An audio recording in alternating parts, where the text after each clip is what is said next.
I had just received an $11 million inheritance and couldn't wait to tell my husband, but a terrible accident landed me in the hospital. To my horror, he never came. When I called, he said he had neither time nor money for a failure. Days later, he showed up with his new wife to taunt me, but when she looked at me, she gasped, "Oh my God, she's my—" Can you imagine waking up from a horrific car crash, your body shattered, only to discover the man you married had not only abandoned you, but declared you dead? That was just the beginning. I'm Morgan, and what happened next would turn my whole world upside down, revealing a betrayal so deep it almost cost me everything, but ultimately it saved me. So, my name's Morgan, and at 35, life took a wild turn. I never expected to inherit a fortune, $11 million, actually, not one, from my estranged Uncle James. Honestly, our relationship was complicated. He was my dad's older brother, but they had this massive falling out decades ago over the family business. Seriously, the kind of feud where families barely nod at each other during holidays. But I still had these really fond memories of visiting his huge countryside estate as a kid. Those visits felt magical, like stepping into another world. He'd show me his rare books, tell stories of his wild business adventures abroad. Uncle James was a self-made millionaire, built this massive empire in real estate. Everyone knew his business sense was legendary, but his personal life, totally empty. Never married. No kids, just his work. What I didn't know then was he'd been secretly keeping tabs on me all those years. He once told me when I was 12, "Morgan, you remind me of myself. Smart, stubborn, not afraid to speak your mind." After college, when I moved away, he started sending birthday cards, occasional letters. I'd write back politely, briefly, not really knowing how to bridge that family divide. His letters were mundane, business insights, little updates on his life, and always a question or two about mine.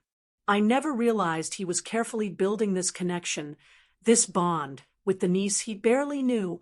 6 months before everything fell apart, Uncle James was diagnosed with advanced heart disease. When a distant cousin told me, I just had to go see him. He looked so frail, like a shadow of that imposing figure from my childhood.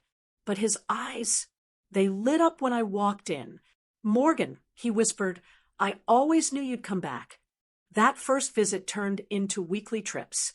We talked for hours about everything, philosophy, politics, just making up for lost time. He never once brought up the feud with my father, and I never asked. It was like we had this silent agreement to just start fresh. Life's too short for grudges, he told me during one of our last conversations. I learned that lesson too late. 3 months later, he passed away peacefully in his sleep. I grieved for him more deeply than I ever expected. He really had become like a father figure to me. Now, about Eric. Our love story started 7 years ago at an art exhibition downtown. I was there writing an article for a local lifestyle magazine, and he was one of the featured artists. His abstract paintings were getting so much attention. He had this incredible confidence, this passion when he talked about his work. It was magnetic. Art is about seeing the world differently, he told me during our interview. Finding beauty in chaos. We started dating shortly after, and within a year, we were married. A small ceremony, nothing lavish, but it was perfect for us. Eric was so determined to make it as an artist. I supported that dream wholeheartedly. I even took a more stable job at an advertising agency to keep us afloat financially while he pursued galleries and commissions. For the first few years, it was wonderful, even with our financial struggles. We lived in a modest apartment, saved where we could, dreamed about the future. He'd paint late into the night. I'd edit copy for ad campaigns. We were partners, truly, each playing our part.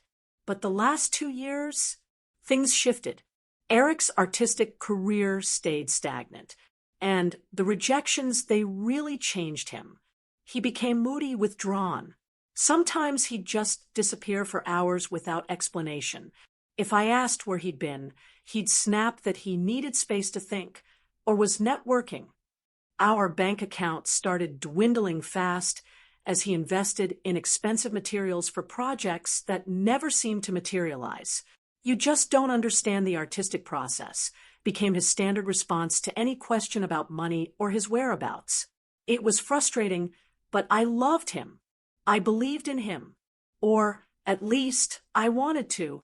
I was at work when Benjamin Harrison, Uncle James's attorney, called.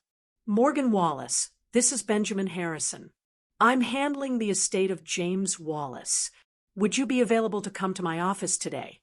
I agreed, expecting, maybe a small memento, a letter, something sentimental. But when Benjamin slid the will across his desk, I nearly fell out of my chair. Uncle James had left me everything. His entire estate, valued at $11 million, plus the family property. "He revised his will after your reconciliation," Benjamin explained. "He was quite impressed with how you had built your life on your own terms." Attached to the will was a letter in Uncle James's own handwriting. "Dear Morgan, if you're reading this, I've moved on to whatever comes next. I've watched you grow from afar, admiring your determination and kind heart. You have the same spark I once had, but with the wisdom I lacked. This money is a tool, not a solution. Use it well, be happy, and remember that true wealth isn't measured in dollars. With love, your Uncle James." I signed the necessary paperwork in a daze. $11 million. It was an unfathomable amount. I could pay off our debts. Eric could finally pursue his art without financial pressure. We could buy a house, travel, start a family. The possibilities were endless. On my way out, I even stopped at a jewelry store and bought an expensive watch for Eric, a symbol of our new beginning. I decided not to tell him over the phone. News like this deserved a proper celebration. I called him anyway, just to say I was coming home early with good news. He sounded distracted, almost annoyed. "I'm kind of in the middle of something, Morgan. A new art project. Very experimental." "Eric, this is important." I insisted. "I'll be home in 30 minutes. "Fine," he grumbled. "Just don't expect much reaction. I'm in my creative zone." I hung up, feeling slightly deflated, but still so excited. Once he heard the news, his mood would surely change. Little did I know that call would be one of our last normal conversations. The rain had just started as I pulled onto the highway, a light drizzle making the road gleam under the afternoon sun. I remember turning on the radio, some upbeat song playing, as I mentally rehearsed how I'd tell Eric. Maybe I'd make him close his eyes, place the watch in his hands, then share the incredible news. I imagined his face lighting up, the stress of recent years melting away as he realized we were financially free. I was so consumed with these thoughts that I almost missed seeing it happen. A semi-truck, 2 lanes over, suddenly swerved, its tires skidding on the wet pavement. Time seemed to slow. I watched it jackknife, the massive trailer swinging toward me like some terrible pendulum. I jerked the wheel hard to the right, but it was too late. The impact was deafening. Metal crunched against metal as my car spun violently. The airbag exploded into my face with shocking force. Through the chaos, I remember seeing the watch box fly open, the expensive timepiece sliding across the dashboard in slow motion. My last conscious thought was strangely about a roadside billboard advertising family insurance with the tagline, "Protect what matters most." Then darkness, utter darkness. I awoke to the steady beep of heart monitors and that antiseptic smell only hospitals have. My entire body felt like it had been run through a meat grinder. Even breathing sent sharp pains through my chest. I tried to move, and immediately regretted it. "Easy there," a gentle voice cautioned. "You need to stay still." I forced my eyes to focus on the woman in blue scrubs standing beside my bed. Her name tag read, Sarah Winters, RN. "What happened?" My voice came out as a rasp. "You were in a serious accident on Highway 65, Sarah explained, checking one of my 4 lines. "You've been unconscious for almost 2 days. 2 days. The information landed like a brick. "My husband, does Eric know I'm here?" Sarah's expression shifted subtly. "We contacted the emergency number in your phone, left several messages, but he hasn't come." Even in my drugged state, I felt a stab of confusion. "Not yet, but I'm sure he will soon," she added, though her tone lacked conviction. Later that day, Dr. Daniel Foster came to explain the extent of my injuries. 3 broken ribs, a severe concussion, a compound fracture in my right leg requiring surgical pins, and various lacerations and contusions. I would need weeks of hospitalization, followed by months of physical therapy. "You were extraordinarily lucky," he said. "The driver of the truck that hit you did not survive." Lucky? I didn't feel lucky as I lay there, unable to reach my husband. I tried calling Eric's phone repeatedly, but it went straight to voicemail. I sent text messages that showed as delivered, but remained unanswered. Each passing hour, without a response, amplified my anxiety. Sarah became my primary nurse, and increasingly my confidant. She would check on me even when not assigned to my room, bringing extra pudding or just sitting with me. "Still no word?" she asked on the 3rd day, helping me sit up. I shook my head, wincing. "I don't understand." Even if his phone died, he'd know something was wrong when I didn't come home. On day 4, I finally received a text from Eric. "Heard about accident. Really busy with breakthrough project. Will visit when things calm down." No questions about my condition. No offer to help. Just nothing. That doesn't sound right. Sarah frowned when I showed her the message. "Do you have friends who could check on him?" I called my friend Melanie, but she sounded strange on the phone, making excuses about why she couldn't visit. When I pressed her about Eric, she quickly changed the subject. By the end of the first week, I was suspicious. Using Sarah's tablet, I checked social media and found something that made my blood run cold. Eric had checked in at Artemius Gallery, an exclusive art club known for its wealthy patrons, with a caption about celebrating new beginnings. With shaking hands, I called his number again. This time he answered, his voice annoyed, music playing in the background. "Eric, I'm in the hospital. I've been here for a week. Where are you?" A pause. "Look, Morgan, I'm in the middle of something important." "More important than your wife being in critical condition." Another pause, longer this time. When he spoke again, his voice had changed, become colder. "I don't have time or money for a loser. Morgan, some of us are moving forward with our lives." The phone went dead. I stared at it in disbelief. Tears streamed down my face. What did he mean? Loser? I had just inherited $11 million, and more importantly, I was his wife, injured and alone. Sarah found me sobbing an hour later and immediately called for a sedative, as the medication took effect, dulling both physical and emotional pain. One thought kept circling in my foggy mind. Something was very, very wrong. The days following Eric's cruel phone call were the darkest of my life. I refused food, barely slept, and cried until I had no tears left. The physical pain of my injuries paled compared to the emotional devastation. 7 years of marriage. And this was how it ended?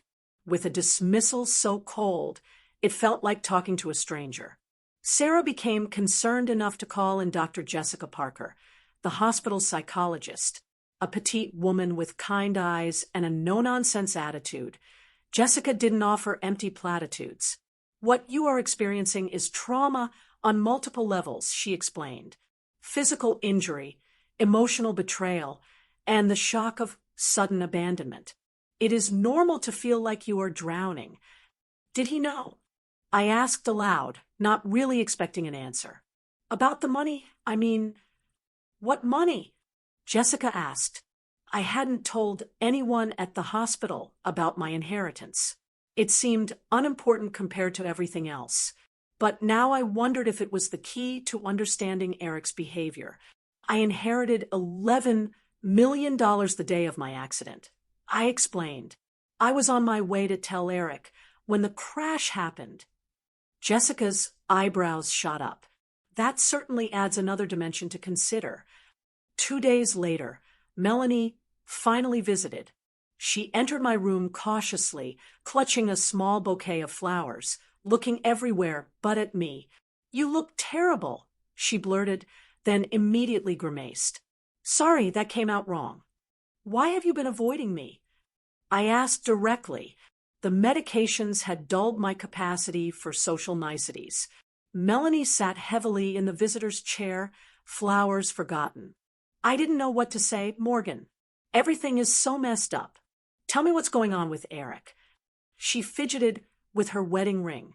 He's with someone else now. A woman named Vanessa. The words hit me like another car crash. What do you mean, with someone else? We're married. He's been telling people, you didn't survive the accident, she whispered, tears forming. He held a small memorial gathering at your apartment last week. I couldn't bring myself to go. The room seemed to tilt sideways. He told people I was dead while I was lying here in the hospital. Melanie nodded miserably. I only found out you were alive when Sarah called me yesterday. Eric blocked all your social media accounts. He changed the locks on your apartment. Show me, I demanded, show me this woman. Reluctantly, Melanie pulled out her phone and opened Instagram. There he was, my husband, arm around a slender woman with dark hair. They were at an art gallery, opening champagne, looking for all the world like an established couple. Something about the woman's face triggered an odd sense of familiarity. She was younger than me, maybe mid-20s, stylishly dressed, with features that somehow echoed my own. Her name is Vanessa Lauren. She's some kind of assistant at the Haywood Gallery, Melanie explained. They met about 3 months ago, according to mutual friends. 3 months. While I was visiting my dying uncle, Eric had been cultivating a relationship with this woman. I felt physically ill. There's more, Melanie added, her voice dropping. People are saying they got married last weekend. Some quick ceremony at the courthouse. Married. My husband had declared me dead, and married another woman within days of my accident. The betrayal was so enormous I couldn't process it. Sarah, who had been hovering nearby, stepped in when she saw my heart rate monitor spiking dangerously. I think that's enough for today, she said, firmly guiding Melanie toward the door. I'm so sorry, Morgan, Melanie called back. I should have told you sooner. After she left, Sarah sat with me, her presence steady as I tried to make sense of what I had learned. You need legal help, she said finally. This is not just betrayal, it's fraud. She was right. With her assistance, I called Benjamin Harrison the next morning. Morgan, I was beginning to worry, the attorney said. I have been trying to reach you about some concerning developments. Let me guess, I said bitterly. My husband has been asking about my inheritance. More than asking. He came to my office claiming to be your next of kin, saying you had passed away in an accident. He brought marriage certificates and what appeared to be death documents, though they did not pass closer inspection. He is trying to steal my inheritance, I said, the pieces finally clicking into place. It appears so, and he is not working alone. He brought a young woman with him who he introduced as your sister, claiming she should have partial inheritance rights. I do not have a sister, I said automatically, then froze. What was her name? Vanessa something. French surname. My mind raced. The familiar face. The resemblance people had noted between us. The timing of her appearance in Eric's life, just as Uncle James's health had begun to fail. Benjamin, I need you to do some digging into this woman's background, and I need you to come to the hospital tomorrow. I think my husband is planning something, and I need to be prepared. That night, I barely slept, my mind piecing together the fragments of this bizarre puzzle. How had Eric known about the inheritance before I told him? Why choose a woman who resembled me to play this con? And why did she look so familiar to me beyond just the physical resemblance? By morning, I had a sickening theory forming, one so twisted I could barely contemplate it. I asked Sarah to set up a small camera in my room. Then I sent a text to Eric's phone from Melanie's number. I know about the inheritance. Morgan is awake and remembers everything. You need to fix this before she talks. The response came within minutes. We'll handle it today. Delete this message. They were coming, and I would finally get some answers. I spent the morning preparing myself mentally and physically.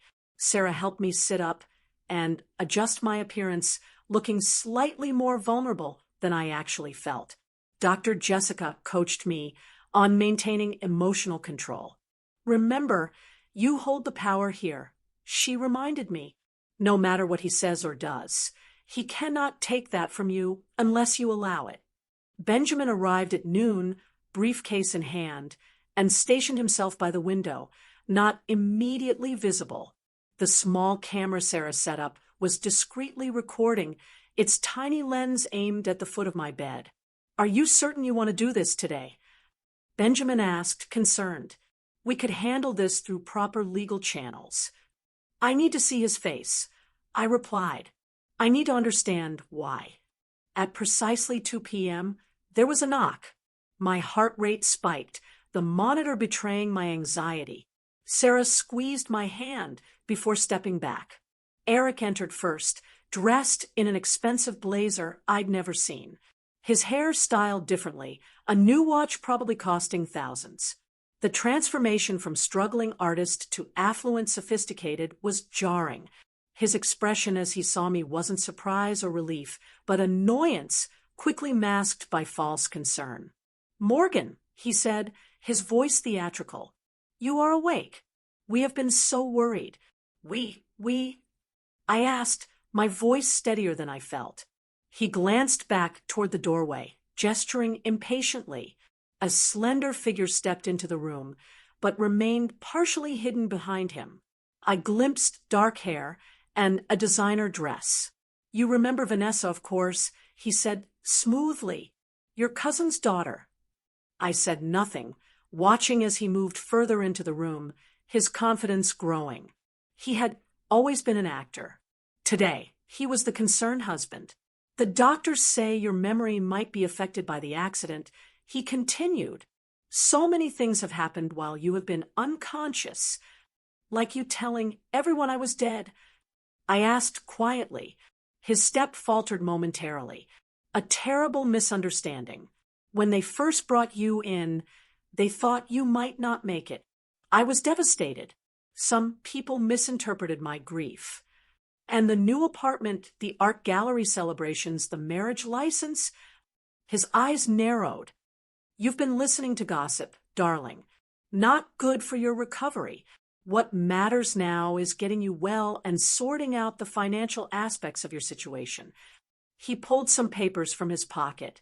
The doctors mentioned you might not be able to handle your affairs for some time.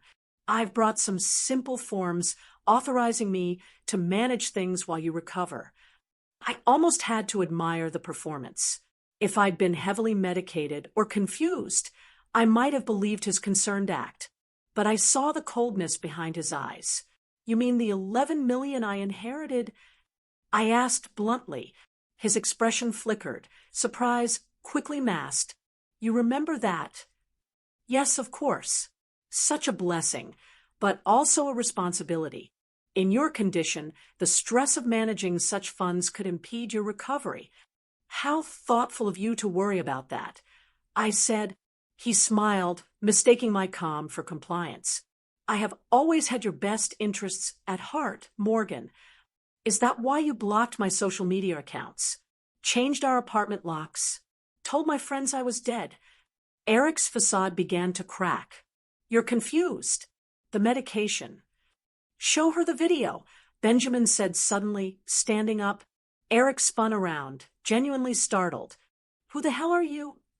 Benjamin Harrison, Mrs. Wallace's attorney. And you must be the husband who has been attempting to defraud his injured wife. Benjamin set his tablet on the bed tray, playing security footage from his office. Eric and a young woman presenting falsified death certificates. That is enough. Eric snapped, moving to grab the tablet. Do not touch that. Sarah warned, stepping forward. Hospital security is right outside. The woman, who had remained near the doorway, finally moved forward, curiosity overcoming caution. As she approached, I got my first clear look at her face. The resemblance was even more striking. Same shaped eyes, similar nose. Even the way she carried herself reminded me of myself at a younger age. But there was something else, something that triggered a deep, almost primal recognition. Vanessa stared at me, her expression shifting from nervous to confused to shocked, her face paling dramatically as our eyes locked. Oh my God, she whispered, her voice shaking. She is my mother. The room went completely silent. Eric lunged toward her, grabbing her arm. Shut up, he hissed. Stick to the plan. But Vanessa was transfixed, staring at me as if seeing a ghost. With trembling hands, she reached into her purse and pulled out a worn photograph. I have been looking for you my entire life, she said, her voice breaking as she held out the photo for me to see. The image showed a teenage girl holding a newborn baby, her face partly obscured, but unmistakably a younger version of myself. A photograph I hadn't seen in 17 years, one I thought had been destroyed long ago. As I stared at the evidence of my most carefully guarded secret, the room seemed to spin. The beeping of the heart monitor accelerated as pieces of a puzzle I never knew existed suddenly locked into place. My hands trembled as I took the photograph from Vanessa. The teenage girl looked so young, so scared, her eyes red from crying as she held the tiny bundle for what she knew would be the first and last time. Where did you get this? I whispered. It was with me when I was adopted. Vanessa replied, her voice equally soft. The only link I had to my birth mother. I have carried it with me every day since I was old enough to understand what it meant. Eric made another attempt to intervene. This is ridiculous. She's clearly confused and trying to manipulate the situation. Be quiet, Eric, I said with a newfound authority that seemed to surprise everyone, including myself. For once in your life, just stop talking. I looked back at Vanessa, really studying her face. She had my mother's cheekbones and my eyes. How had I not seen it immediately? Perhaps because I had spent 17 years trying to forget, to push away the memory of the baby I had held only once. I was 18. I began, my voice steadying. A senior in high school with plans for college. My boyfriend, at the time, wanted nothing to do with a baby. And my parents were horrified by the scandal it would cause. Vanessa sat on the edge of my bed, transfixed. They sent me to stay with a distant aunt during the pregnancy. After you were born, they arranged a closed adoption. I was allowed to hold you once, and someone took this picture. I didn't know they had given you a copy. My adoptive parents told me it was the only thing that came with me. Vanessa explained. They were wonderful people who never hid the fact that I was adopted. When I turned 18, they supported my decision to search for my birth mother. How did you find Eric? Benjamin asked. Vanessa looked uncomfortably at Eric. I didn't find him.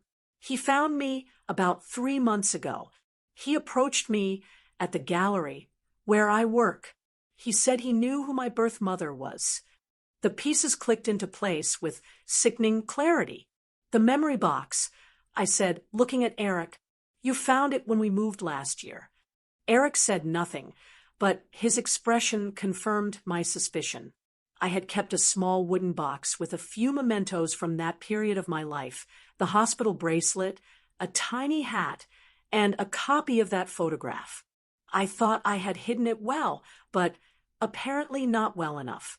He told me you had been searching for me, too, Vanessa continued, that you were wealthy but estranged from your family and wanted to reconnect, but were afraid of rejection.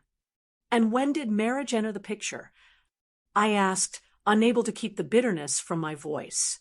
Vanessa flushed with shame. It happened gradually. He was so attentive, so interested in helping me connect with you. When he proposed 2 weeks ago, saying it would make you happy to see me settled with someone you trusted, it seemed romantic.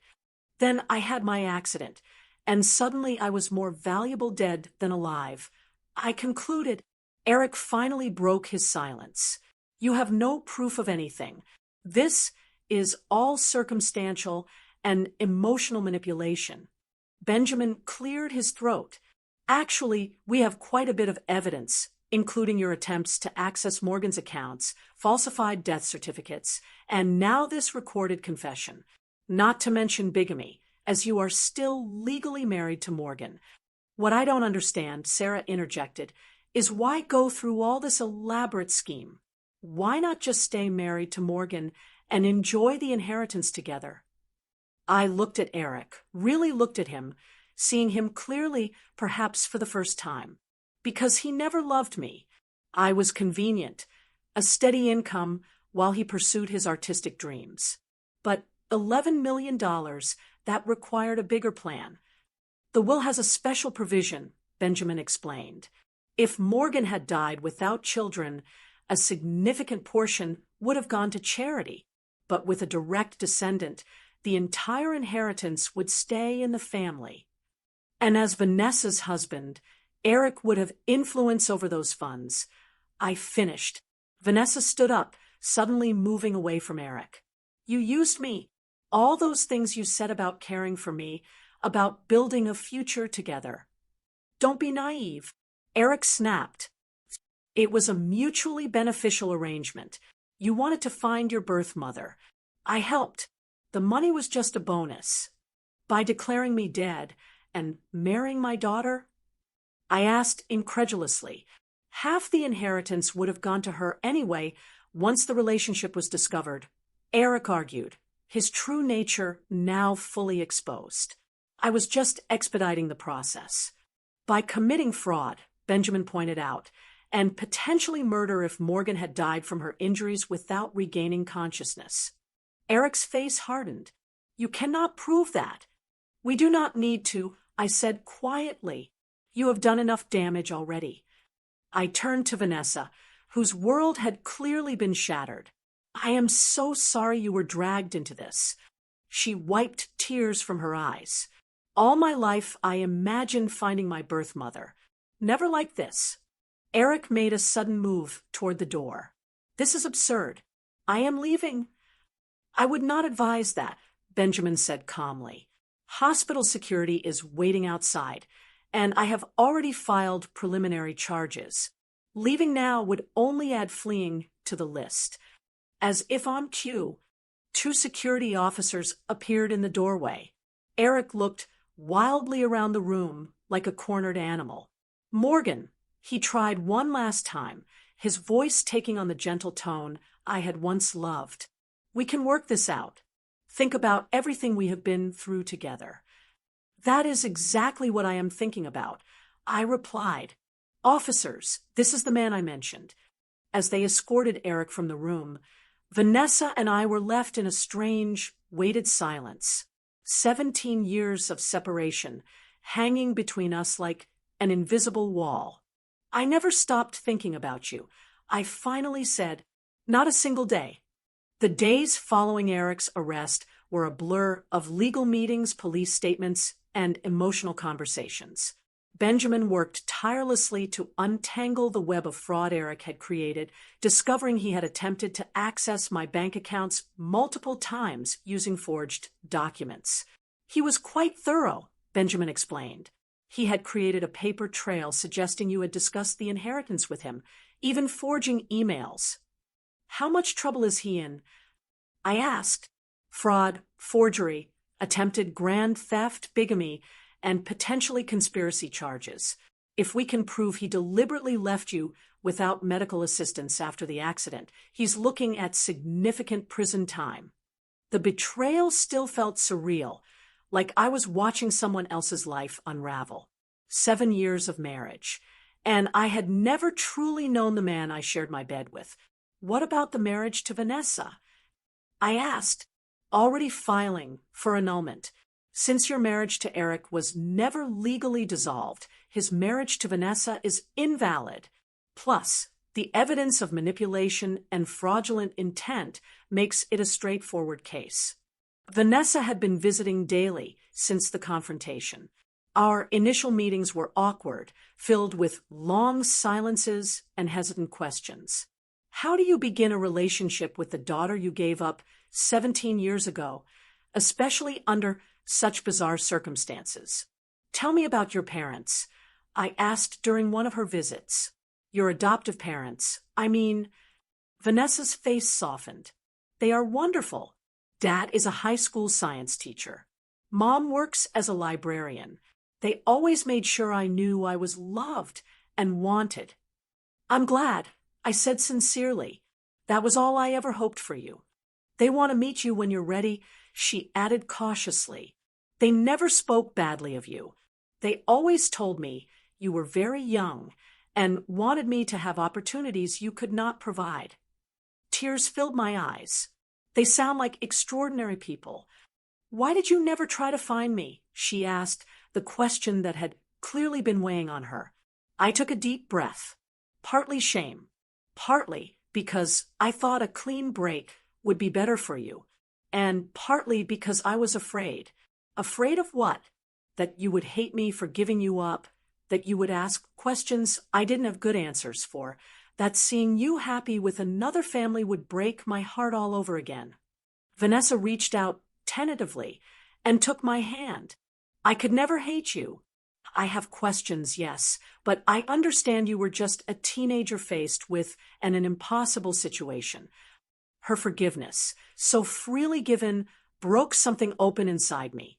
For the first time since the accident, I wept without restraint, releasing 17 years of guilt and regret.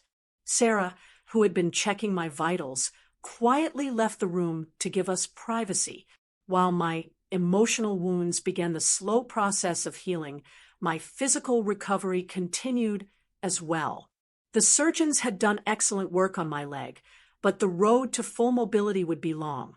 Physical therapy sessions were grueling, often leaving me exhausted and discouraged. You're making remarkable progress, Dr. Foster assured me. Many patients with your injuries would still be bedridden. I have good motivation, I replied, glancing at Vanessa, who had taken to attending my therapy sessions for moral support. Benjamin visited again with news about the inheritance. Given the circumstances, I believe we should discuss how you want to handle the estate, particularly in light of Vanessa's relationship to you. I had been thinking about this extensively. Uncle James left everything to me because he didn't know about Vanessa. Had he known he had a great niece, I believe he would have included her. So, you want to split the inheritance? Benjamin clarified. Yes, equally. Vanessa immediately protested. Morgan, no. That money is yours. I never came looking for you because of money. I know that, I assured her. But you are family, my family, and I have 17 years of birthdays and Christmases to make up for. 2 weeks after Eric's arrest, I received a visit from Detective Laura Jennings, the officer handling the case. We found something concerning when executing the search warrant on your apartment, she explained, placing a sealed evidence bag on my bed tray. Inside was a small bottle of pills with a pharmacy label in my name, but for medication I had never been prescribed. These are powerful sedatives, often used to treat severe insomnia, Detective Jennings explained. According to the prescription date, they were filled 3 days before your accident. We're investigating the possibility that your husband may have been medicating you without your knowledge. Several neighbors had reported hearing arguments, and one mentioned I seemed unusually tired and disoriented. The implication was clear and chilling. Had Eric been planning to get rid of me even before learning about the inheritance? Had the crash simply provided a convenient opportunity to accelerate his plans? We may never know the full extent of what he intended, Detective Jennings admitted. But rest assured, we are building the strongest case possible. As my discharge date approached, practical concerns surfaced. I couldn't return to the apartment I'd shared with Eric.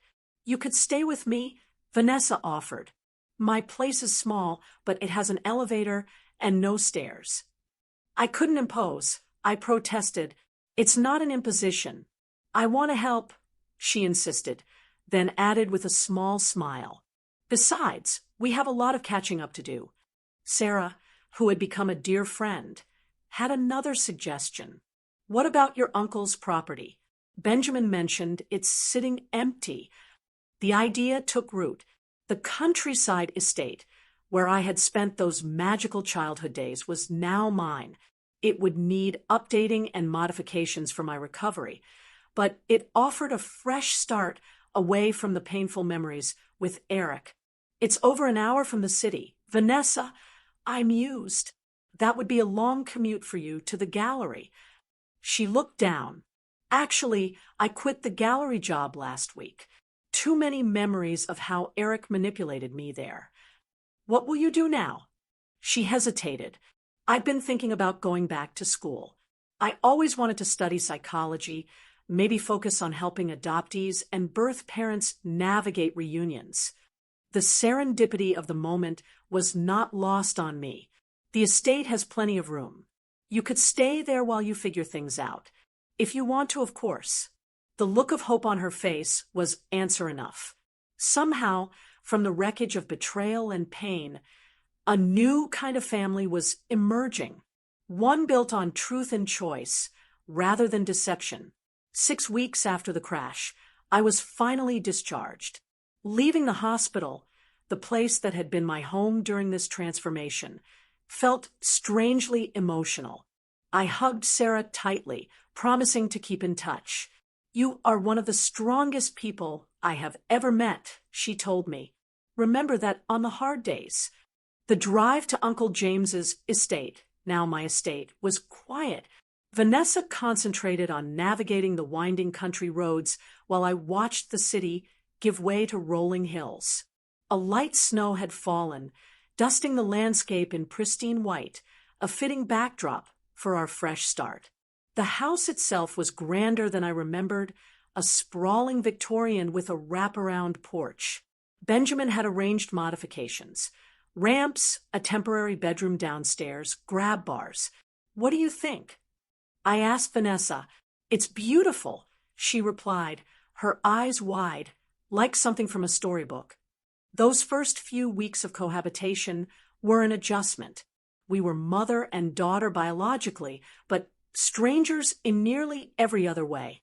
We circled each other cautiously, learning habits and preferences, finding our rhythm. I discovered Vanessa was a morning person who sang in the shower. She learned I couldn't function without coffee. Small revelations that gradually built a bridge between us. My physical recovery continued with home visits from a physical therapist.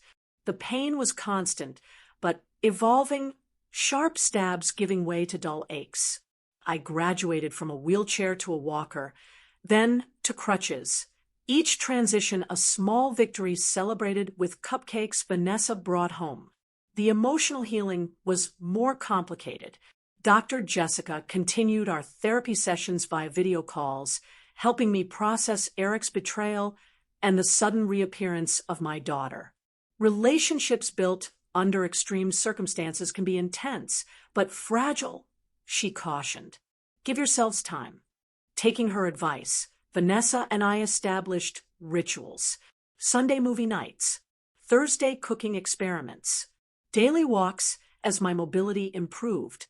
We talked about everything and nothing, filling in the 17-year gap in our shared history. One evening, about 3 months after moving in, Vanessa hesitantly brought up a subject we'd both been avoiding. I would like you to meet my parents, she said. My adoptive parents. My stomach tightened. Do they hate me? No, she said firmly. They've always spoken of you with respect. They understood you were in an impossible situation. The meeting was arranged for the following weekend. I spent days worrying about what to wear, what to say, how to thank them for raising the daughter I couldn't keep. When the day arrived, I was a bundle of nerves. Mark and Diana Lauren turned out to be exactly as Vanessa had described, kind, unpretentious people who greeted me with warmth rather than judgment. We have always considered ourselves the custodians of Vanessa until you could be part of her life again, Diana told me over tea. We are so grateful that day has come, even under these difficult circumstances. Their generosity of spirit humbled me. Instead of seeing me as a threat, they welcomed me. By the end of their visit, we had made plans for holidays and future gatherings, expanding our unconventional family even further. The legal proceedings against Eric continued. I attended court hearings when required, facing him across the courtroom with a strength I didn't know I possessed. He had lost the charismatic charm that once defined him, appearing sullen and diminished in his orange jumpsuit. When he was finally sentenced to 8 years for fraud and related charges, I felt no satisfaction, only a quiet relief that this chapter was truly closing. Do you still love him? Vanessa asked me once. No, I answered truthfully. I mourn the person I thought he was, but that person never existed.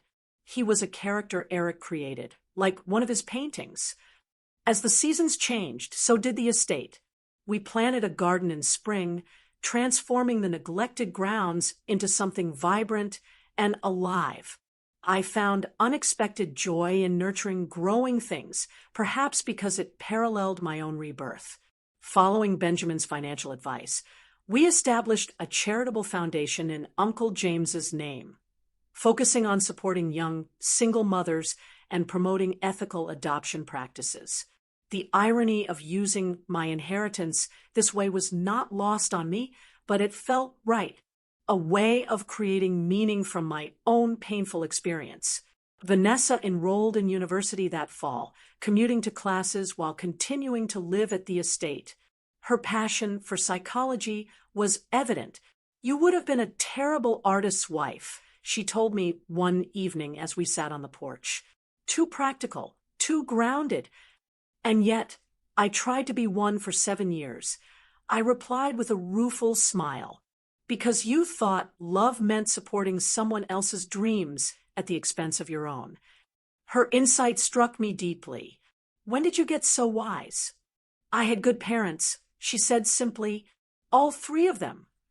As my physical recovery plateaued, I began considering what I wanted for my own future.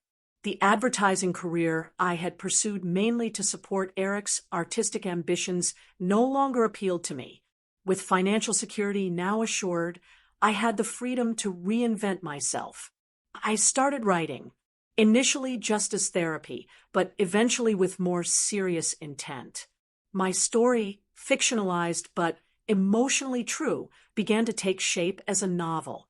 The process was cathartic, transforming pain into purpose. 1 year to the day after the accident, we held a small gathering at the estate. Sarah came, along with Benjamin, Detective Jennings, Dr. Jessica, Melanie, and Vanessa's adoptive parents. People who had supported us through the darkest times, now sharing in the light.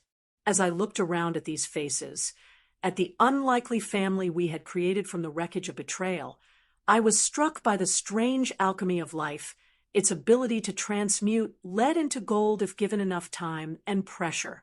I want to propose a toast, I said, raising my glass, to unexpected journeys and the people who help us navigate them. Later, as Vanessa and I sat alone on the porch steps after everyone had gone, she asked the question that had been on both our minds. Do you ever regret it?